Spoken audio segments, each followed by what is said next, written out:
Dünyamız gerçekten çok garip yerlerle dolu ve insanlar bu yerlere garip anlamlar yükleyebiliyorlar. Bu videoda sizlere cehenneme açılan geçitler olduğu söylenen yerleri anlatacağız. Videoya geçmeden önce kanalımıza abone olmayı unutmayın, böylece en yeni videolardan ilk siz haberdar olun. 10 numara, BGK krateri, Rusya yaklaşık 90 metre derinliğindeki BGK krateri 50 yıl öncesine dayanıyor ve yer altına doğru açılan bir kapı olduğu düşünülüyor. Araştırmalara göre kraterin derinliği her yıl yaklaşık 10 ila 30 metre arasında büyüyerek içinde bulunduğu ormanı yutuyor. Bilim adamları, yılın yaz aylarında bu kraterin neden çöktüğünü açıkladılar. Kraterin çökme sebebi, eriyen donmuş toprağın çıkardığı metan gazı nedeniyle sürekli çökmeye devam ediyor. Bölgedeki köylüler delikten gelen korkunç sesleri cehenneme açılan portal olarak adlandırıyorlar. Köyleri de risk altında, muhtemelen dua etmeye başlama zamanları gelmiş ya da daha kesin bir çözüm olarak harekete geçmeliler. 9 numara, Bomarzo Bahçeleri, İtalya, İtalya'nın kuzey bölgesinde bulunan Bomarzo Bahçeleri, 16. yüzyılda kurulmuş ve halk arasında canavarlar parkı olarak bilinir. Bahçe, Herkül, Afrodit ve Cerberus heykelleri de dahil olmak üzere, toplam 30 heykel içeriyor. Bahçenin tasarım nedeni ve düzeni neredeyse hiç bilinmemektedir. Bu bahçe hakkında neredeyse hiç bilgi yok, tek bilinen şey bahçe kurulduktan sonra uzunca bir süre unutuldu ve 19 ila 20. yüzyıl arasında Salvador Dali'nin kısa bir filmi sayesinde tekrar hatırlanarak restore edildi, şimdilerde bu bahçe ziyaretçi akınına uğruyor.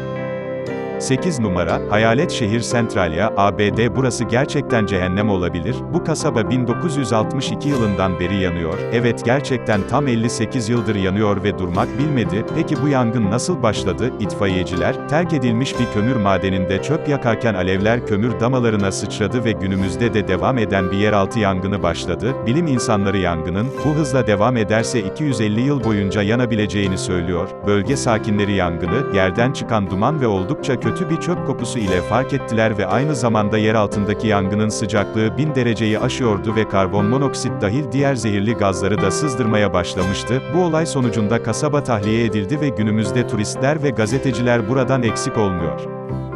7 numara, Hekla Dağı, İzlanda birçok tarihi medeniyet, volkanların cehennemin portalları olduğuna inanıyor. Peki neden? İşte bilirsiniz yangın, ateş falan, fakat Avrupalılara göre süper aktif Hekla Dağı cehennemin kapıları, evet gerçekten de öyle düşünüyorlar. Hekla Dağı, 1491 metre yüksekliğinde, İzlanda'nın güneyinde bulunan bir stratovolkandır. Hekla İzlanda'nın en aktif volkanlarından biridir. 874 yılından bugüne dek 20 kez patlamıştır. Hekla Dağı'nın erken kaydedilen ilk patlaması 1104 yılında gerçekleşti. O zamandan beri dağ, bazen küçük bir bekleme ile patlamalar oluşturuyor. Hekla Dağı'ndaki patlamaların tahmin edilmesi son derece zordur. Gökyüzüne doğru dev lav bombaları gönderdiği biliniyor. Bu patlamalar bazen aylar ve yıllar, bazen de bir hafta sürüyor. Örneğin 1947 patlaması, 29 Mart 1947 yılında başladı ve Nisan 1948 yılında sona erdi. Gerisini siz düşünün. Hekla Dağı patladıktan sonra uzunca bir süre diğer patlamaya hazırlanıyor. Yani uzun bir süre uykuda kalıyor. En son patlama 26 Şubat 2020 tarihinde oldu.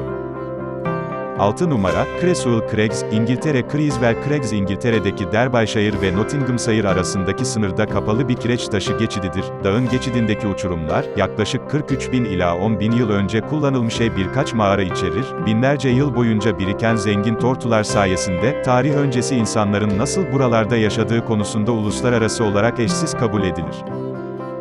5 numara, Clifton, New Jersey. Bir şehir efsanesine göre bu yerde cehennemin geçidi veya paranormal bir sıcak nokta olduğuna inanılıyor. Efsaneye göre bu alana sadece süper gücü olan insanlar erişebiliyor ve bir labirent oluştuğu söyleniyor. 4 numara, Berkeley Pit, Montana. Burası yeraltı dünyasında eski bir bakır madeni mi yoksa bir portal mı, bilemeyiz değil mi? Berkeley çukuru 1600 metre uzunluğunda ve 800 metre genişliğindedir. Yaklaşık olarak derinliği 540 metredir ve son 270 metresi çok asidiktir. Öyle ki bu çukur, koladaki veya limon suyundaki asitlere benzer. Sonuç olarak içinde bulunan bu asit seviyesi ve bakır, arsenik, kadmiyum, çinko ve sülfürik asit de dahil olmak üzere kayadan sızan ağır metaller tehlikeli ve kimyasallarla doludur. 3 numara, Cehennem Kapısı, Türkiye 2013 yılında yeraltı dünyasının efsanevi kapısı Türkiye, Pamukkale'de keşfedildi. Eminim birçoğumuzun bundan haberi bile yoktur. Sadece bir varsayım, en azından benim haberim yoktu. Milattan önce 2. yüzyılda Bergama Kralı 2. Yumins tarafından kurulan ve kutsal şehir anlamına gelen Hierapolis, antik dünyada ölüler ülkesine geçiş kapısı olarak kabul edilen plütonyumu, yani Cehennem Kapısı ve Pamukkale traverten havuzlarının oluşmasını sağlayan termal suların kaynakları bulundu. Söylenenlere göre bu su, birçok hastalığa şifa oluyor ve Hierapolis'teki termal suların kaynağı olan mağaradan çıkan gaz, oraya yaklaşanları öldürüyor. Bu nedenle mağara, mitolojide yeraltı dünyasının hükümdarı olan Plüton'un cehennemin giriş kapısı olarak kabul ediliyor. 2 numara, Hauska Kalesi, Çek Cumhuriyeti 1253 ile 1278 yılları arasında uçurumun tepesine konumlandırılmış, Çek Cumhuriyeti sınırları üzerinde inşa edilen Hauska Kalesi, yıkılan kale surları dışında günümüze kadar varlığını korumayı başarmış bir yapı, uçurumun kenarında duran ve oldukça korkunç olan bu yapının inşa edilme sebebi de gayet garip. Çek Dağı'nda, cehenneme açılan kapı olarak dillendirilen devasa kale, efsaneye göre şeytanların ve düşmanların yeraltı dünyasına hapsolması ve insanlığı rahatsız etmemeleri gibi amaçlarla yapılmış, 1999 yılında halka açılan görkemli bina dünyanın en iyi korunmuş kalelerinden biri olarak tanınıyor. 13. yüzyılda Bohemya hükümdarı Ottokar'ın yönetim merkezi sıfatıyla yapımına başlanmış olan yapı daha sonra ise aristokrasinin eline geçmiş. 1 numara, Fengdu Hayalet Şehri, Çin Fengdu Hayalet Şehri, Çin'de bulunan Fengdu ilçesinde, öbür dünyaya adanmış türbeler, tapınaklar ve manastırlar bulunan büyük bir komplekstir. Sitenin tarihi efsanelere göre 2000 yıl öncesine dayanıyor. Yine bir efsaneye göre ölülerin ruhları burada tutuluyor ve diğer dünyaya gitmeden önce burada ruhları yaşamaya devam ediyor.